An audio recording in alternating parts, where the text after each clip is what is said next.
Hey everybody, this is the last Daejeon update video. It is 8 in the morning and we are getting ready to do our last full day.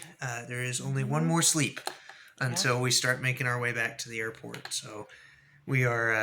Theoretically. Yeah, well, if you remember the beginning of the trip, that did not prove to be the case. So pray for smooth travel shenanigans. But yeah, we are... glad, I think, for the time that we've been able to spend here, but we are ready to come home. So I think somebody else might also be ready to come home, but he doesn't seem too upset. Here. Why don't you tell him what we did, babe? Yes, I will do that. Oh, man. It's all starting to kind of blur together. Wesley has really only slept through the night once or twice this whole trip. So we're starting to kind of lose steam. But it's been good. We visited, there were a couple differences in the prison visits that we had expected from the last week or so. We did go to Daejeon prison again. And they had another worship service. We sang big a special service. song All the not all the inmaits, but the whole auditorium was full. It was full, probably about 500 or 600. 400 people, if I did my math right. Okay. I'll embarrass my my mathematical heritage by saying so, but I tried. Yeah. Anyway. It was really good. You definitely will never hear louder worship than in a prison worship service. Yeah, really cool. And then we went, we were going to go to another prison that, for whatever reason, just wasn't taking foreigners. So I'm not sure why that was part of the plan, or if they had decided, like, oh, we're not taking those foreigners. Right. or what the deal was there. So that was moved. But we did end up getting to go to... Actually, just on Monday, it was a 2-hour trek to Somang Correctional Institute. Yeah, it's sort of by Seoul. For Joplin people, it's kind of like if Watered Gardens dealt with inmates instead of with homeless. Yeah. They have a very similar model. As far as like the Worth Shop is concerned, they teach them craft skills and salvage skills and stuff like that, and they produce things for sale. They also have a coffee shop in-house in the prison where some prisoners, if they want to, can train barista skills, and they get a free drink if they do mentoring with one of the guards. So the whole thing is private, non-profit, and Christian, and you can find one or two of those factors in other prisons in the country, but that is the only one with all three.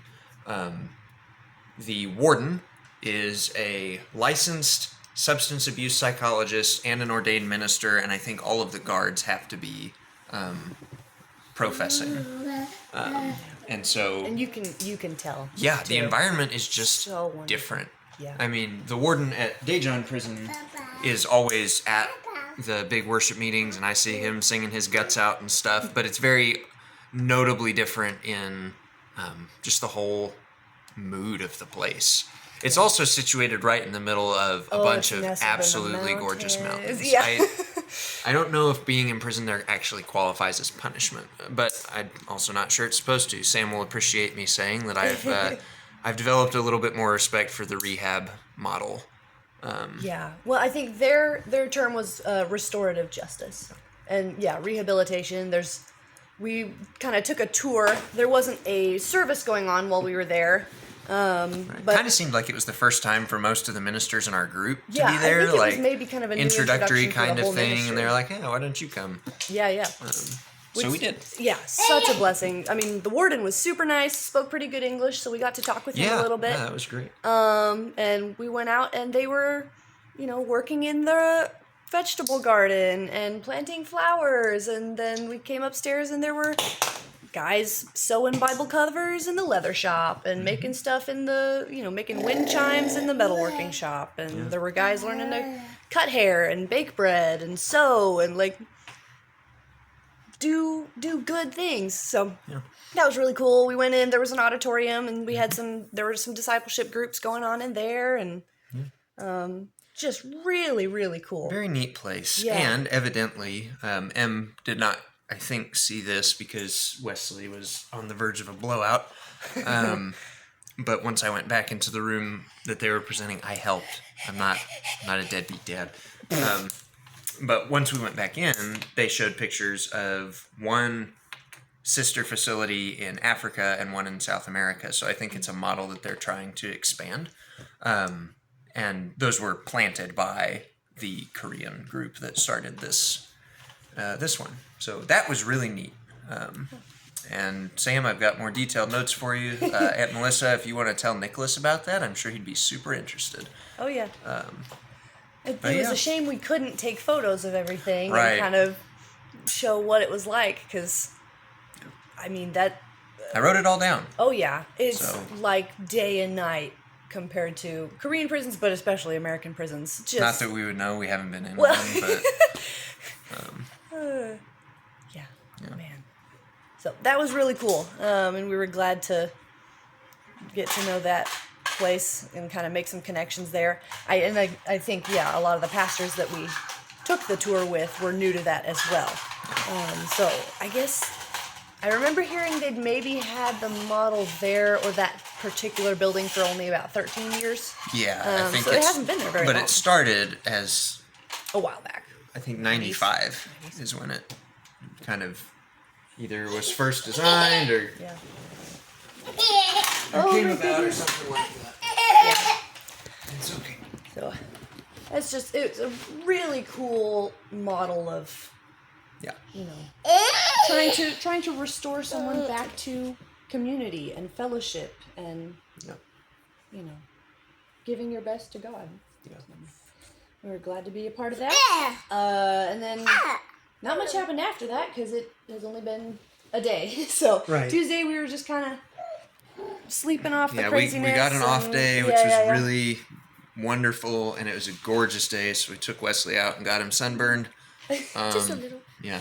Just a little. Some other notable things in the last week. Had my last Taekwondo class last Monday, which was very sad because, man, it is just so different. And I wrote a little reflection on this. You can get it from my journal if you want. But it is so different to have the encouragement of training in community than it is to just strong-arm discipline by yourself. And I've been training Taekwondo by myself in the backyard, and I'm doing it, but it sucks. Yeah. I love the art, but more than that, I love the people that I get to do it with. And if that's not a good parable for discipleship and going to church, then I don't know what is.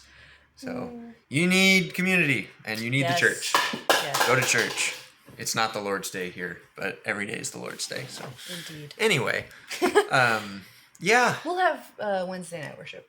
Right. That counts. Yeah. So this is the last little bit. We've got lunch with the headmaster of the Daejeon, the Taekwondo school. Yep. And then we've got dinner with the deaconess, who has been just loving all the Wesley time that she can get. Oh, yes. I think she might miss him more than Haraboji and Harmony, Wesley's Korean grandparents. We have yet to see. Yeah. But they've been so good to us.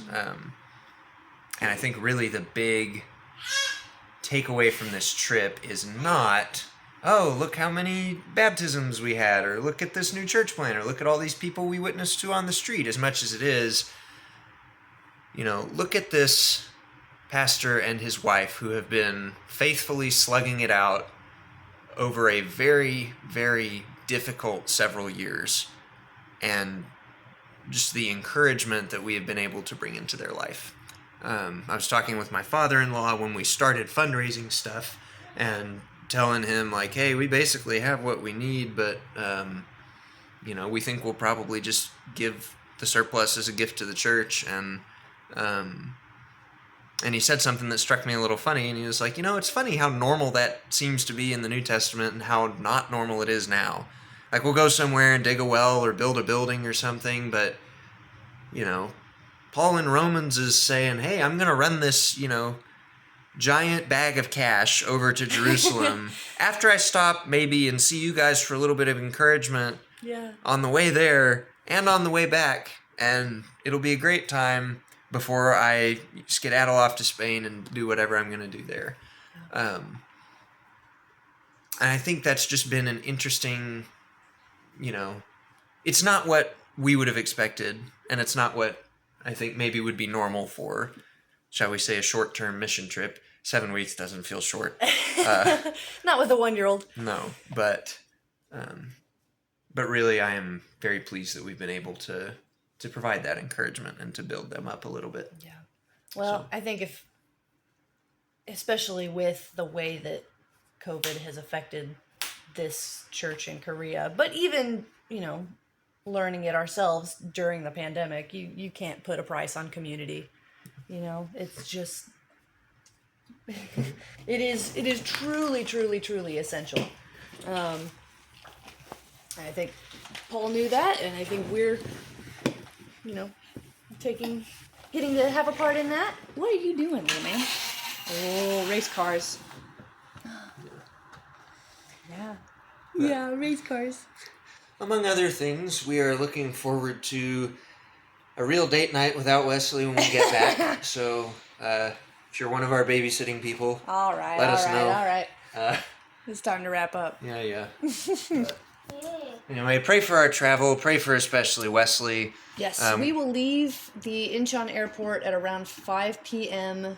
Korean time tomorrow. So we'll make the trek up there tomorrow morning. Back to the States. Dallas, 3 p.m. Yeah. Hopefully, Lord willing. And then Indianapolis later at night. Yeah. So it's going to be a very long, very full day for a very cranky boy when he is sleep deprived. So that is that. We are still writing everything down, so I don't know. Look forward to a lengthy, slightly edited publication because I'm sure you don't want to read 100 pages of my scanned cursive script. And we will see you when we see you. Love you guys. Bye.